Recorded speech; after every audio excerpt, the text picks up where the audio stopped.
So in accordance with the Wiretap Act, it is against the law in Pennsylvania to record oral conversations without the permission of folks in most cases. This session is being recorded for training and or record keeping purposes.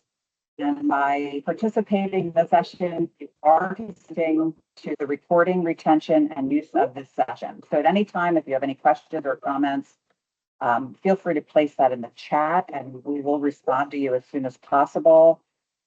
If you do ask your question verbally, please note that by doing so, you are consenting to the recording, retention, and use of your statements recording as part of this session. So at this time, you'll want to exit the call if you don't want to be recorded, and you'll be able to review the webinar in its entirety on the DDAP webpage at some point following this event.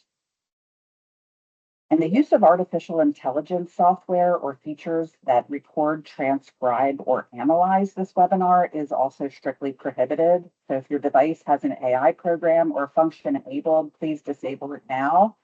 Participants found to be using AI tools during the session may be removed from the webinar.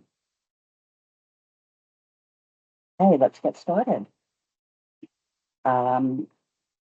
During this session, you'll be able to achieve the learning objectives shown here on your screen.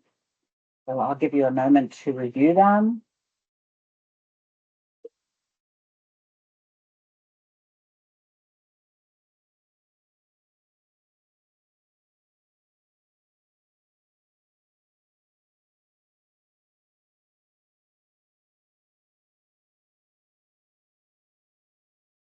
Joining us today are two colleagues from DDAP. Kelly Ciambra supervises the treatment section, and Kelly Dietrich is a prevention analyst, and we're grateful to have them sharing their expertise with us today. So right now, I'll hand it over to Amanda Madison to conduct two quick poll questions. Good morning, everyone. Start with our first poll. Tell us your role. Are you an executive director, clinical director, clinical supervisor, counselor, administration, medical staff, support staff, case manager, DDAP, SCA, or MCO? And if the poll is not working for you, you're welcome to tell us your role in the chat.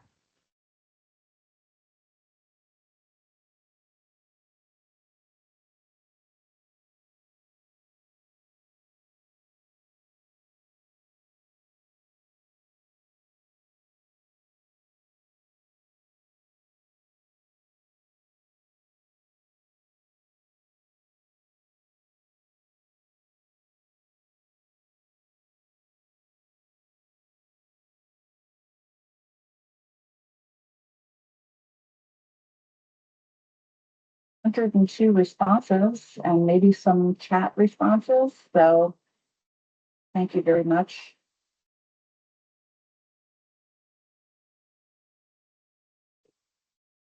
How familiar are you with the federal block grant requirements related to pregnant women and women with children?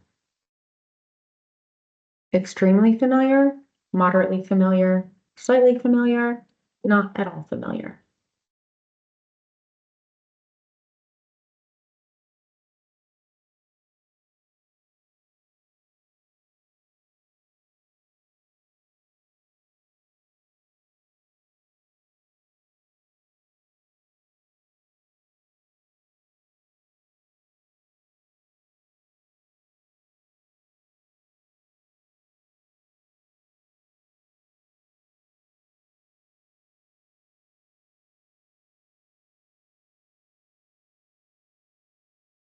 Looks like the majority of you had mentioned you're slightly familiar or not at all familiar.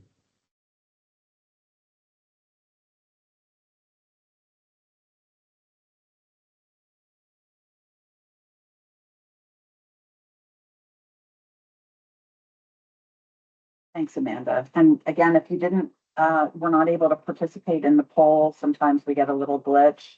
Feel free to put your answers in the chat. And I'm going to hand it over to Kelly Ciambra now from the treatment section at DDAP. All right. Thanks, Gloria. Good morning, everybody. Thank you for attending today. My name's Kelly Samber. I'm the supervisor in the treatment unit here at DDAP. So I'm going to kick off our meeting with a brief background of the federal block grant and the maintenance of effort dollars that are directly linked to pregnant women and women with dependent children. Then I will pass it on to another DDAP, Kelly Dietrich from the prevention unit, who's going to present on the fetal alcohol spectrum disorders. Again, thank you for attending. Next slide, please.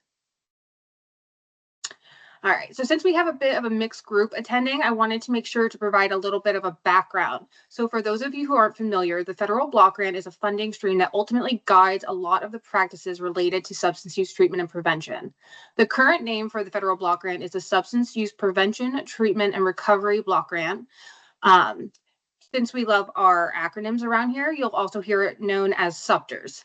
So the objective of the federal block grant is to help plan, implement, and evaluate activities that prevent and treat substance use. So the way the funding stream works is that it always starts with the federal government and then to the state. So in our case, that's us here at DDAP. And then it moves to the counties. So for Pennsylvania, that would be the SCAs, or the single county authorities. And then the SCAs are able to directly allocate those funds to the providers. The term maintenance of effort refers to the requirement placed upon federally funded grant programs to allocate funds to pregnant women and women with dependent children. And this all stems from a 1994 mandate that required the states to spend an amount equal to the amount expended during that federal fiscal year. So what does that mean? That just means that DDAP is required to ensure that approximately $6.7 million are allocated to this population every state fiscal year. Next slide, please. All right. I also want to touch base on a few performance requirements that the SCAs and treatment providers must follow when utilizing these specific funds. So first, pregnant women must be given priority in regards to admissions to treatment, and DDAP's Case Management Clinical Services Manual outlines the priority populations and the order in which they must be given preference for admission. So as you can see on the slide, it always starts with pregnant injecting drug users, then pregnant substance users, then persons who inject drugs, overdose survivors, and then veterans. The availability of these services and the preferences and admission must also be made public knowledge. So this can be done through outreach events, public service announcements, and advertisements. I know I've personally seen flyers, social media posts, I've seen billboards while driving down the highway, posters at healthcare providers, and that's just to name a few. Next slide. All right. So the SCAs and the contract providers must also ensure that the family is able to be treated as a whole by offering the following services to both women and their children. So the service that I'm referring to are primary medical care visits, which includes prenatal care, child care while the women are receiving services, primary pediatric care, including immunizations, gender-specific substance use treatment for women, and therapeutic interventions for the women and children. This can be addressing, relationship issues, sexual and physical abuse, neglect, developmental needs, just to name a few. And they're also required to provide sufficient case management and transportation to ensure that the women and their children both have access to the services. I do want to note, though, that the funds I'm talking about are the funds of last resort. So DDAP funds are utilized for the uninsured and underinsured. And since most individuals would qualify for medical assistance, particularly the children, everything would have to go through medical assistance before these funds could be utilized. Next slide. All right, so a few more performance requirements. So the SCAs must contract with at least 2 different providers that provide services to women and women with children. And I just want to note that these providers must also be under 2 separate umbrellas. If availability for treatment is at capacity, then the SCA must offer case management and or recovery support services while maintaining contact with the individual. There must be written procedures that outline the mechanisms for maintaining contact with a pregnant woman until admission to treatment occurs.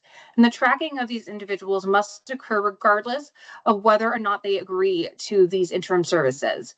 So what do I mean by interim services? So the purpose of them is to reduce adverse health effects of substance use, promote the health of the woman, and reduce the risk of transmission of disease. So some examples could be counseling and education on things like HIV, TB, education on the risk of needle sharing, referral for prenatal care, alcohol and drug use on the fetus.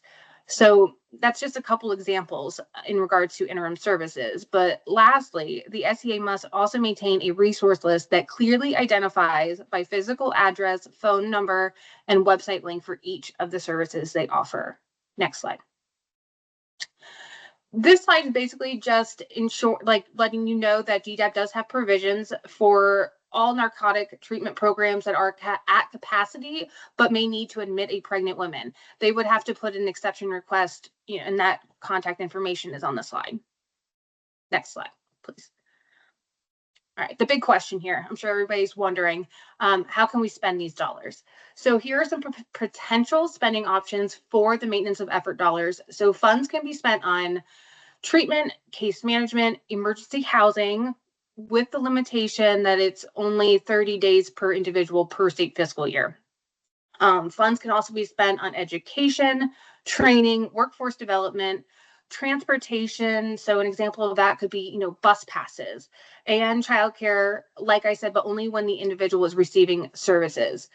It can also be spent on marketing materials. I do just want to note that the allocation must be tailored to a specific individual who is actively receiving services and justified through documentation that it would be an allowable cost. And again, just keep in mind that these are the funds of last resort. So I just want to make sure that everybody understands that all other resources must be exhausted and documented accordingly. Next slide. All right.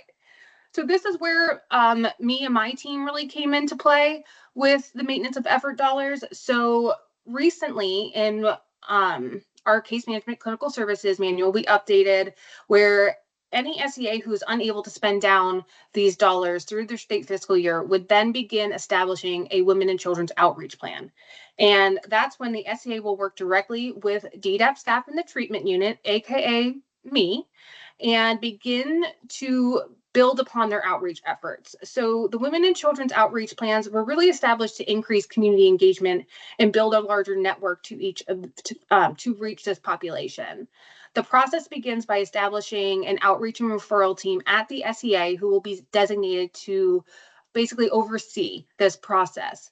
And once that team is established, they will begin to develop appropriate materials that they will utilize to communicate to the community what services the SCA and providers are able to provide to this population. Next slide, please. So the referral network is designed to help increase the occurrence of coordination of services and to bridge the gaps of the individual's needs. So as you can see on this slide, this is the list that each SCA receives, basically as an example of what some of the networking options are that they could utilize to, complete this process. Just trying to outreach to this population by all means necessary. They can very well utilize resources that aren't listed here. Like I said, this is just an example. Next slide. Thank you. So understanding the barriers and societal norms of residents in the area surrounding the SEA is beneficial, and reaching a larger number of individuals throughout the community who may need additional support. So the outreach and referral team will identify the barriers for the individuals that they serve. So whether that be, if it's an area where there's limited transportation, if they don't have they're at a point where they're not ready to accept help or openness for support and services, is there cultural divide? Again, just a list of examples that they can utilize on this slide.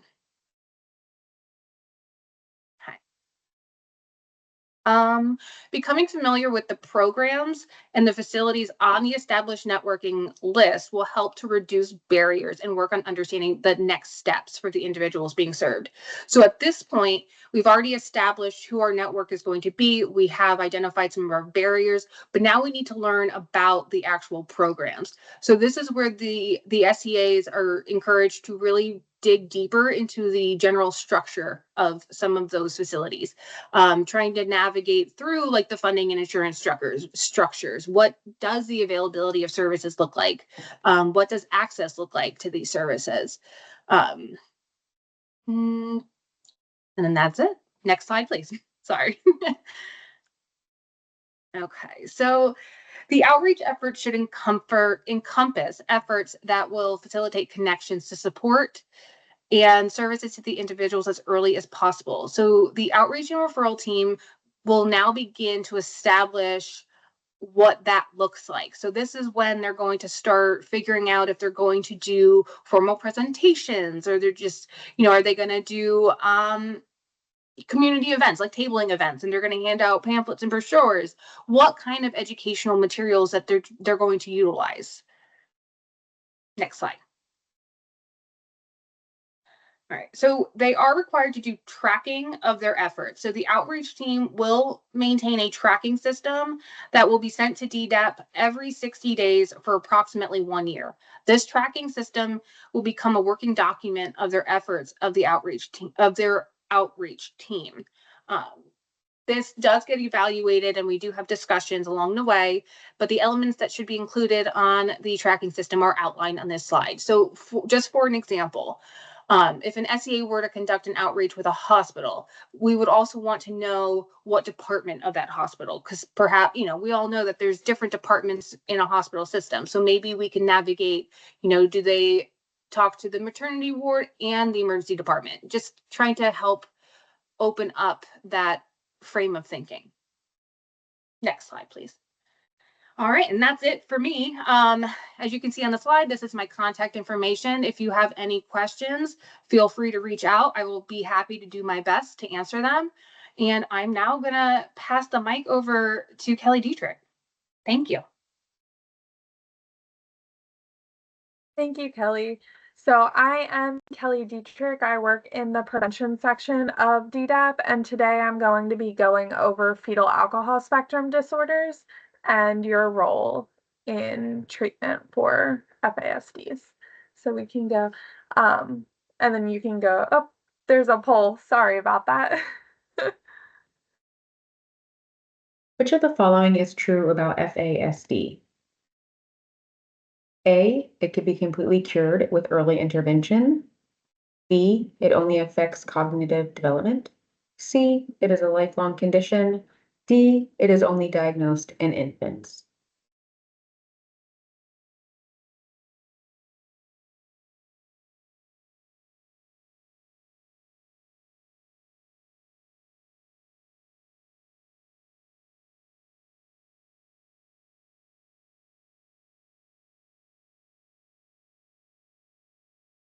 Looks like most of you know what you're talking about with this.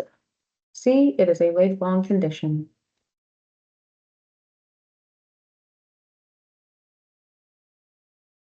Four, FASD can affect which of the following areas?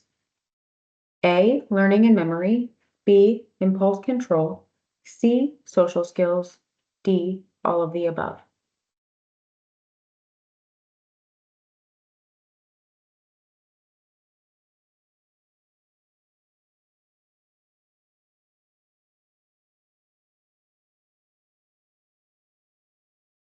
Again, looks like you guys know this area. All of the above is the correct answer.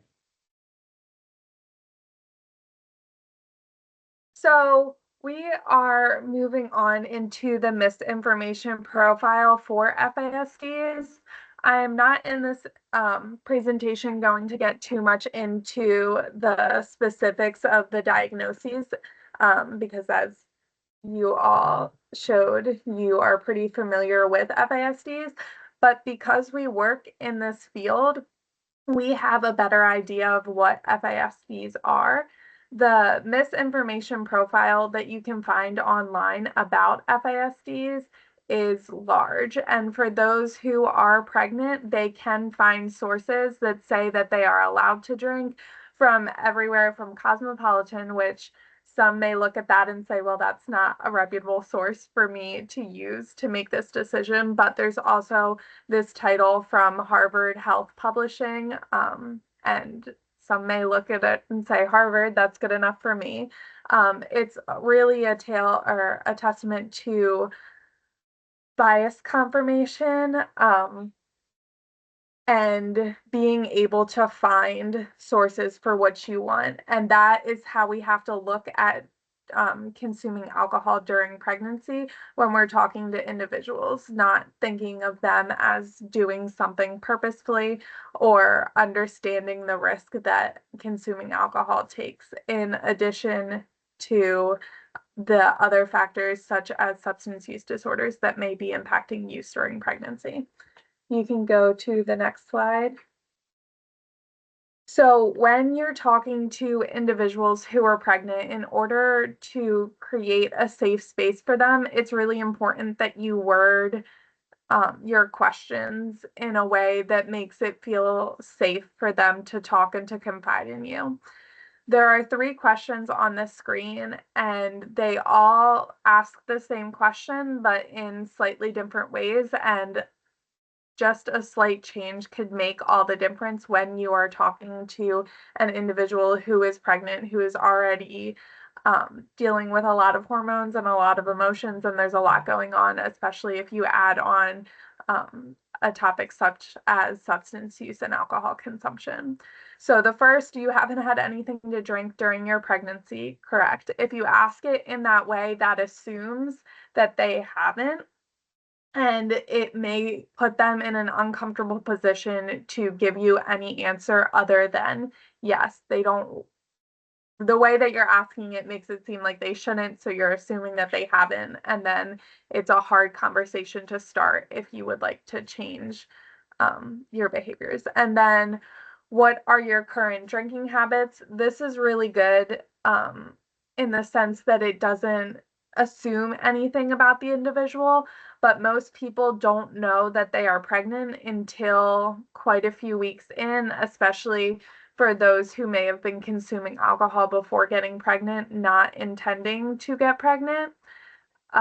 Then the drinking tendencies before are also important to know so that you can intervene and start thinking about what early interventions we want to put into place for the baby as they grow into childhood and adulthood.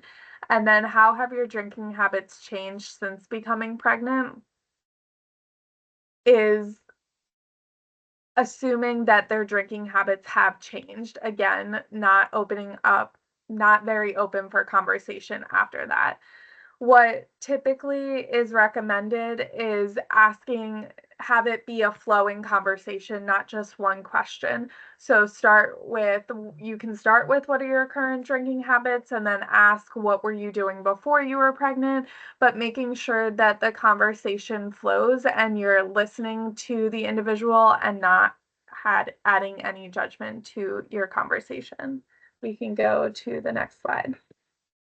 So navigating critical conversations. If someone has let you know that they are pregnant and they consumed alcohol before knowing they were pregnant, this is an area where there are providers who sometimes would like to lessen the feeling of stress on the individual, so they dismiss it and say, that's fine, moving forward, we just know, don't worry about it, which is, there's nothing that you can do at this point, so we don't want to add to any shame or make them feel bad about what is happening, but we do want to give them the tools for how to proceed in the future. So letting them know that they can't change what had already happened, getting them any services that they may need, if they need any services for counseling for substance use disorders, or if maybe they were just not expecting to be pregnant and they have stopped drinking and that's not a problem for them, letting them know what kind of resources there are, letting them know how to navigate the conversations with their child's pediatricians after the fact, and getting started on early intervention, because while as most of you answered in the beginning, FASDs are not curable, they are a lifelong condition, and early interventions can help set up tools in place for individuals to thrive. And then for a person experiencing a substance use disorder, speaking to them about their options, getting them help, and seeking treatment for them while making them feel safe. So the next slide. So the role of a treatment provider. Throughout your time with the client, you can help the client and yourself by recognizing FASDs, making yourself familiar with physical, developmental, and behavioral and social indicators. There are a lot of things to look out for, and again, being able to navigate those critical conversations and creating a safe space for individuals to feel like they can confide in you, especially if they thought that it was okay to drink and now they've learned otherwise and they don't want to feel the shame associated with it, making sure that it's a shame-free zone. There are facial feature indicators for FASDs, but consuming alcohol during pregnancy, there's a very short window that actually impacts the facial features of individuals. And the only way that you're going to know is by forming a bond with the client and having them confide in you. The only way to diagnose an FASD is if you know that there has been alcohol consumption outside of if there are facial features. So there's no way for us to deduce just by looking at somebody whether or not they would have consumed alcohol during pregnancy. And that's why it's really important to create a safe space and know the signs so you can recognize it and then navigate those conversations. So afterwards, when you do know that someone has an FASD or that they have there's a person who has consumed alcohol during their pregnancy, coordinating with individuals to set realistic goals and expectations for day-to-day life, school, work, any other areas of life for the individual, and then for the pregnant person, making sure you're letting them know the ways in which they can set their child up for success by early intervention. There's no way to know exactly how much alcohol was consumed or how it is going to impact each individual. So making sure we get those early interventions and we're not saying that, oh, you drank this much, so this, and this is going to happen, or you're going to have alcohol-related birth defects with your heart or your kidneys, or drinking during this stage of pregnancy impacts behavior. So we just want to make sure that we're setting them up to have those conversations with the care team moving forward, and then going from there to see what exactly the individual with an FASD needs throughout their life. Coordinate in assisting the individual with their family members, school officials, supervisors, making sure they're getting the therapy or the supports that they need. The school is aware of any extra time needed, or when they're looking for careers, making sure they understand different ways for time management and things such as that. When you have an FASD, there's also a greater likelihood to partake in risky behaviors, which could then lead to a cycle of also having an alcohol exposed pregnancy themselves. So making sure that we're there for them every step of the way and providing them supports. Next slide. So as I was saying, facial features is one way to recognize that an individual has an FASD. You can go to the next slide. The facial features of an FASD are, as shown in this picture, a flat mid-face, indistinct philtrum. So that's that indent on the top of the lips that someone may have. But it's also important to note that genetics play a role in people's facial features as well. So you could just have a flat upper lip or a thin upper lip because that's your genetics. Their facial features are not the end all be all. There's such a small window in gestation where alcohol can affect facial features. It's just one of the only ways, if we have all of that we can use to diagnose an FASD. So we can go to the next slide. Another reason that we don't want to just look at FASD facial features is that through the years, they may become less distinct and less, some may sorry. Some may say less noticeable.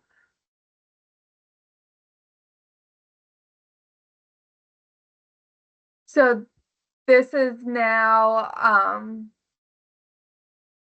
discussing, looking at the for FASDs when we're seeing them as individuals after, not during pregnancy.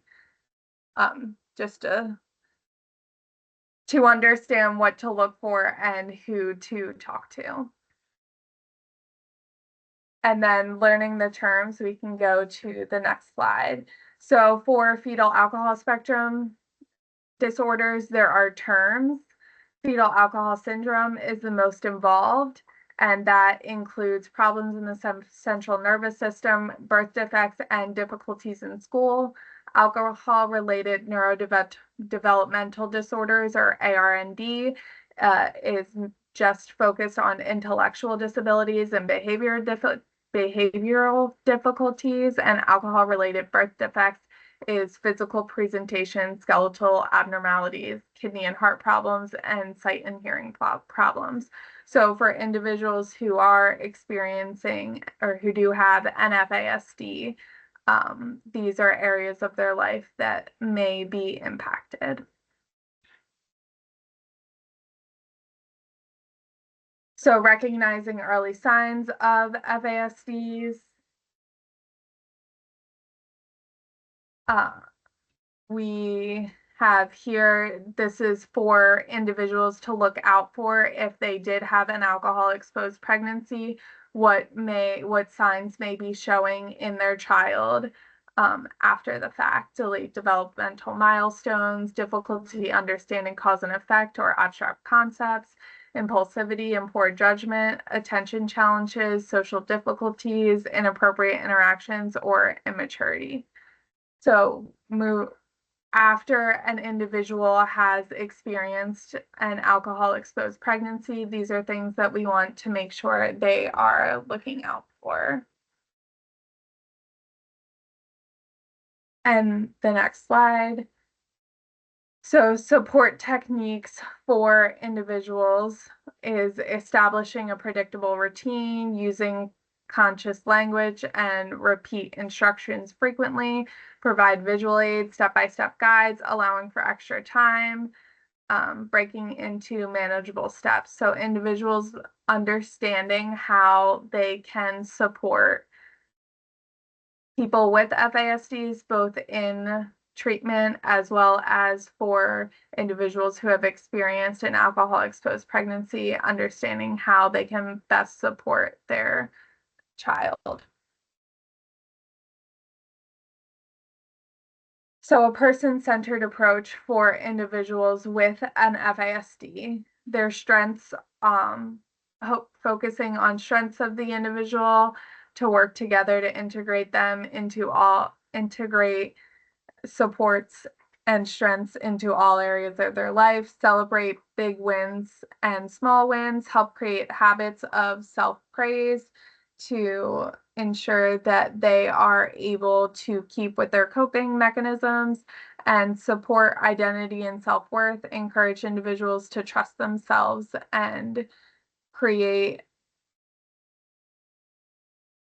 confidence in their own decisions so that they can then lead a life where they make choices that are best for themselves and also ask for the support that they need when they need it. So working with families and systems, support caregivers to identify how to best help themselves and the individuals they give care to. The individuals that had an alcohol exposed pregnancy, help support them in understanding how the alcohol exposed pregnancy has impacted the individuals that they give care to. Normalize struggles that caregivers may face, such as burnout, emotional fatigue, and communication barriers with individuals, and coordinate with schools, courts, medical providers, and any other systems to help advocate for caregivers as well as the individuals with FASDs. The next slide. So some resources for FASD is FASD United, SAMHSA FASD Center, the PA Family Alliance, and the Proof Alliance out of Minnesota. All of these have resources for individuals with FASDs as well as pregnant individuals who are experiencing substance use disorders or pregnant individuals who have had an alcohol-exposed pregnancy and leading them to resources on how to support themselves through the pregnancy as well as how to support the child after pregnancy. I am going to try in the chat again.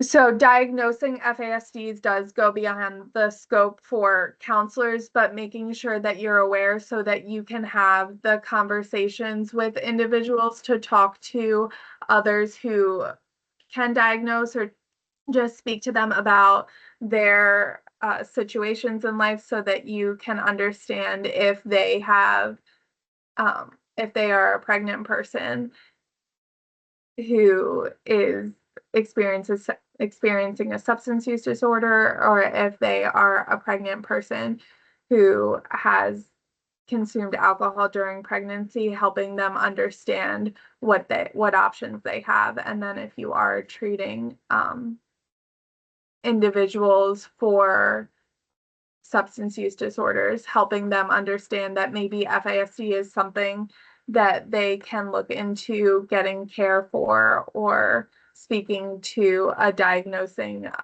neurosurgeon or not neurosurgeon, neurodevelop. Sorry, I can't think of the word. A diagnosing doctor. So by understanding the signs, you can create awareness for individuals who may not have understood that alcohol-exposed pregnancies could affect their development later on. This is my contact information.